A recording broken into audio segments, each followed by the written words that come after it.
සුළඟ වේගයෙන් හමන විට හාත්පස සංසුම් බව පහවයයි.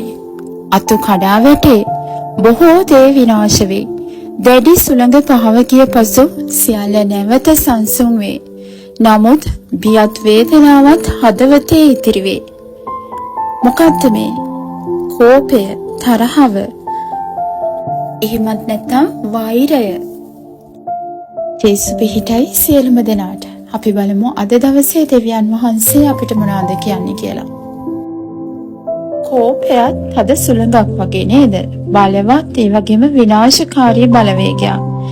කෝපය අපේ ජීවිත හරහා හමා යා හැකි දරුණුතම සුළඟක්.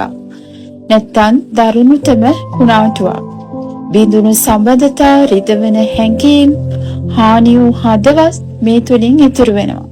ඉතින් තුවාල වෙච්ච ශරීරයක් සුව කරනවට වඩා බිඳුණු හදවතක් සුව කරන එක ගොඩාක් අපහසුයි නේද?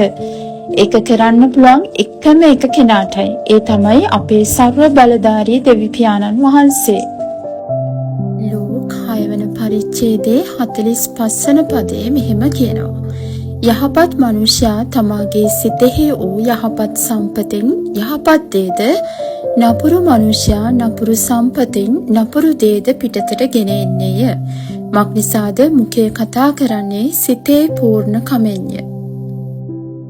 මේ පදයෙන් කියන්නේ අපේ වචන සහ ක්‍රියාවන් අපේ හදවත තුල තිබෙන දේ පිළිබිඹු කරන බව. ඉතින් අපි කෝපයට පත් වුණාම ඒක හදවත ගැඹුරේ ඇති තිත්තකම පිළිබඳ සලකුණක්. ඉතින් අපිට ගොඩක් වෙලාවට ඇයි කෝපය දැනෙන්නේ? අපේ ඉවසීම නැතිකම නිසා නේද?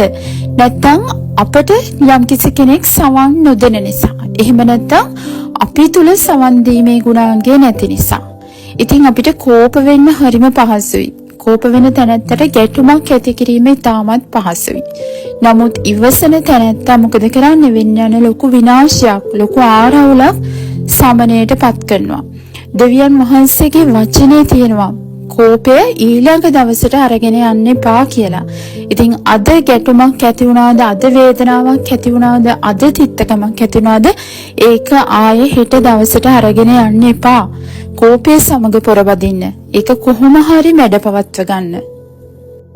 අපි දන්නවා ගොඩාක් පවුල්වල විනාශය, ඒ වගේම ජීවිත හානි, ආරවුල් බොහෝමයකට හේතුව මේ කෝපය නේද? මතක තියාගන්න පවුල්වල ගැටුම් බිඳුණු දරුවෝ ඇති කරනවා කියලා.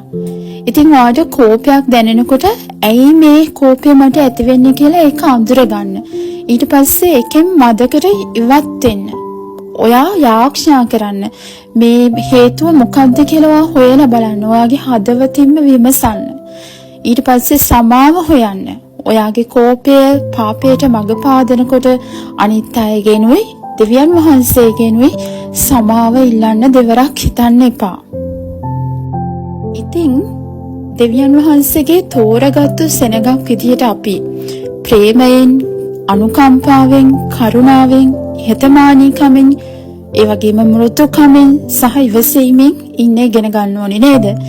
අපෙන් යමෙක්ට විරුද්ධව අමනාපයක් තියෙනවා නම් එකිනෙකා ඉවසාගෙන ඒකට සමාව දෙන්න ඕන. දේව වචනේ කියනවා සමිදානන් වහන්සේ ඔබට සමාව දුන්න ආකාරයටම සමාව දෙන්න කියලා. ඉතින් කෝපේ සුළඟ අවසන් වුණාට පස්සේ අපිට යම් තේරීමක් තියෙනව නේද? මේ කැඩුණු අතු අපි තියාගන්නවද? නැත්නම් ඒවා ඉවත් කරනවද? ඒවා යථා තත්ත්වයට පත් වෙන්න ඒවා නැවත දලු දාන්න අපි පිළිසකර කරන්න කටයුතු කරනවද? නැවත හට ගන්න ඉඩ දෙනවද? ඉතින් මේ සඳහා අවශ්‍ය වෙන්නේ කාලය, වෑයම හා සමාව දීම නේද? සමාව දීලා අතීතය අතහැරලා දාන්න. ඉතින් අපි අපේ හදවත් දෙවියන් වහන්සේට බාර දෙනකොට උන්වහන්සේ අපේ බිඳුණු හදවත් වලට සුවය ගෙන දෙනවා. අපිව අලුත් කරනවා. ඉතින් දෙවියන් වහන්සේට කියන්න ආදරේ ජීවමාන දෙවි තාත්තේ අප්පා පියාණන් වහන්සේ අපි විසින්ම ඇති කරගත්තු කුණාටුවේ ප්‍රතිඵලවල සිටගෙන අපේම නිර්මාණයේ කැඩුණු අතු වලින් අපි වට වෙලා ඉන්නවා. ඉතින් අපි විසින් සිදු කරන ලද රිදවීම් හා හානි ගැන අපි හදවතින්ම පසුතැවෙනවා. ස්වාමිනී අපට රිදවූ අයට සමාව දීමටත් අපි රිදවූ අයගෙන් සමාව ගැනීමටත් අපිට උපකාර කළ මැනව. ස්වාමිනී අතීතය අතහැර දමා ඔබ වහන්සේගේ සුව කිරීමේ බලය, සමාව දීමේ බලය කෙරෙහි විශ්වාසය තබමින් මේ ගමන ඉදිරියෙන් ඉදිරියටම යන්න අපි එකිනෙකාට උපකාර කළ මැනව.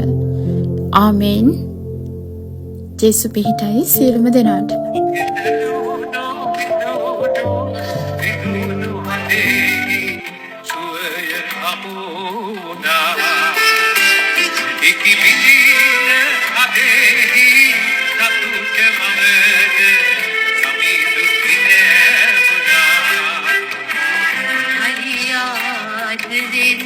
बना सनत है दिल के